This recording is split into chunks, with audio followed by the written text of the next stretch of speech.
নমস্কার বন্ধুরা, আমার আজকের রেসিপি ব্রেড ডেজার্ট। যে কোনো মরশুমে এই রেসিপিটা আপনারা বানিয়ে নিতে পারবেন, কিন্তু গরমকালে বানালে আর এটা বানিয়ে ফ্রিজে রেখে পরিবেশন করলে তার স্বাদ হবে দ্বিগুণ, কারণ ডেজার্টটা গরমকালেই বেশি ভালো লাগে। এবার দেখে নিন আমি রেসিপিটা কিভাবে বানাই। প্রথমে গ্যাসে বসিয়ে দিয়েছি হাফ লিটার গরুর দুধ। দুধটা একটু গরম হয়ে গেলে এর মধ্যে দিয়ে দেব 50 গ্রাম চিনি। চিনিটা দিয়ে দুধ আর চিনি ভালোভাবে জাল করে নেব। ক্রমাগত নেড়ে এইভাবে জাল করে নেব যাতে চিনিটা ভালোভাবে গলে যায়। বেশ কিছু সময় পর যখন এটা ফুটে উঠবে তখন এর থেকে 2 চামচ দুধ আমি উঠিয়ে নেব। একটা বাটিতে উঠিয়ে নিলাম। এবার গ্যাসের ফ্লেমটা কমিয়ে রেখে দুধটা আমি জাল করে নেব। যে দুধটা উঠিয়ে নিয়েছি এবার এই দুধটা একটু ঠান্ডা করে নিয়েছি। একটু ঠান্ডা করে নিয়ে এর মধ্যে দিয়ে দিচ্ছি 1 টেবিল চামচ কাস্টার্ড।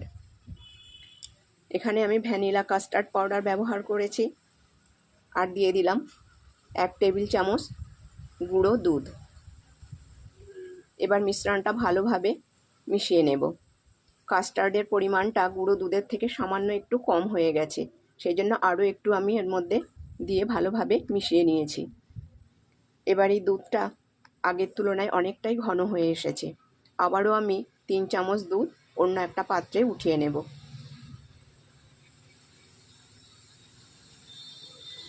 এবার যে গুঁড়ো দুধ আর কাস্টার্ড পাউডার দিয়ে যে মিশ্রণটা করেছি সেটা অল্প অল্প করে এই দুধের মধ্যে দিয়ে মিশিয়ে নেব। আর এই সময় গ্যাসের ফ্লেমটা একদমই কমিয়ে রাখব। আমি এখানে 1 চামচ কাস্টার্ড পাউডার আর 1 চামচ গুঁড়ো দুধ ব্যবহার করেছি। আপনারা নিজেদের দুধের পরিমাণ অনুযায়ী কাস্টার্ড পাউডারটা ব্যবহার করবেন। অল্প অল্প করে দিয়ে মিশিয়ে নিয়ে এবার পুরো কাস্টার্ডটা আমি এর মধ্যে দিয়ে দিলাম। পুরো লিকুইডটা দিয়ে এবার গ্যাসের ফ্লেমটা হাই করে রেখে এটাকে 5-6 মিনিট জাল করে নেব। আর তার মধ্যে এর মধ্যে দিয়ে দেব কুচানো আলমন্ড আর কাজু।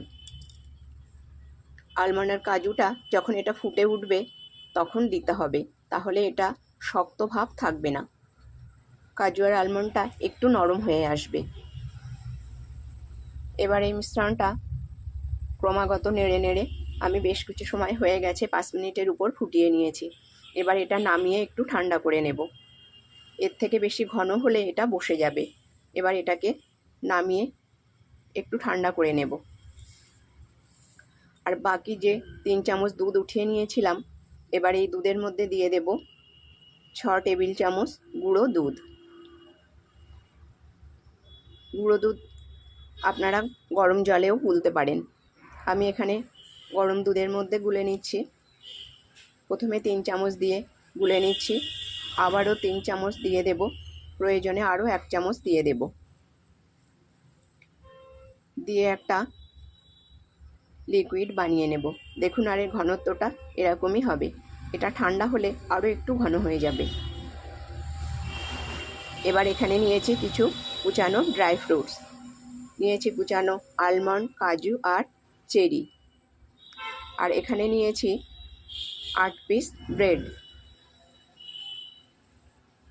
এবার এই ব্রেডগুলো একটা চাকু দিয়ে কেটে নেব। প্রথমে এর চারিদিকের বাদামি অংশগুলো কেটে বাদ দিয়ে দেব। বাদ দিয়ে ভিতরে সাদা অংশটা নিয়ে নেব। দেখুন একই রকমভাবে সবগুলো কাটা হয়ে গেছে।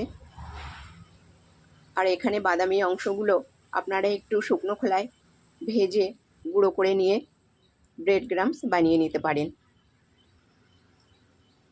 এবার এই ব্রেড থেকে মাঝখানে এইভাবে লম্বা করে কেটে নেব।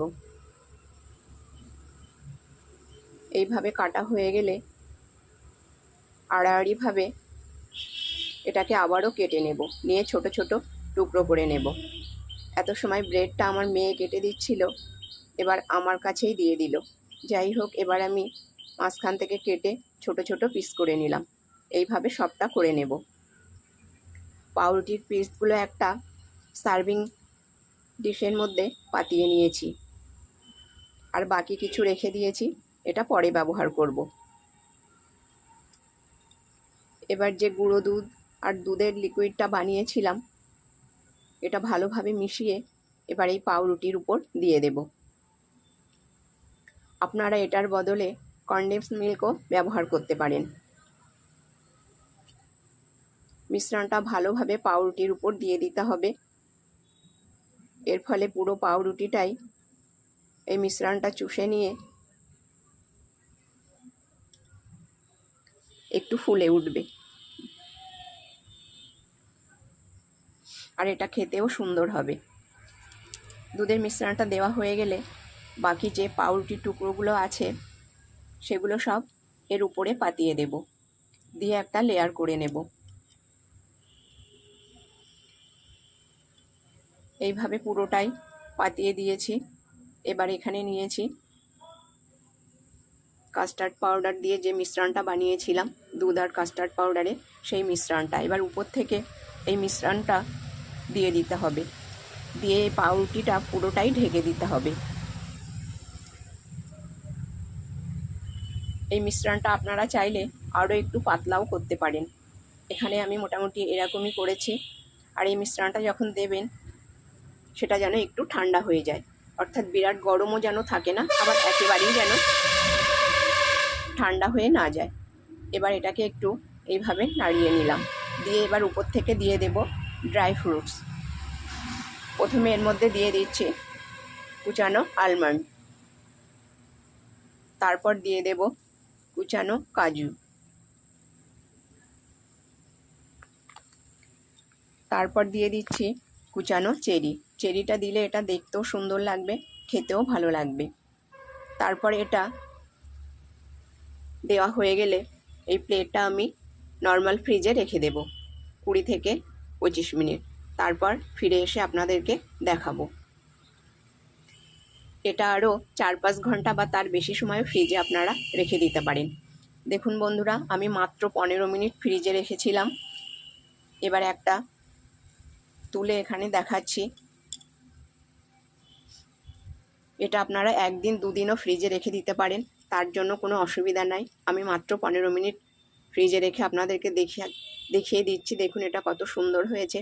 আমার আজকের এই রেসিপিটা যদি আপনাদের ভালো লেগে থাকে তাহলে লাইক, শেয়ার এবং চ্যানেলটাকে সাবস্ক্রাইব করবার অনুরোধ রইল। এইভাবে আপনারা খুব সহজেই বাড়িতে বানিয়ে নিতে পারবেন। ভিডিওটা দেখবার জন্য আপনাদেরকে অসংখ্য ধন্যবাদ।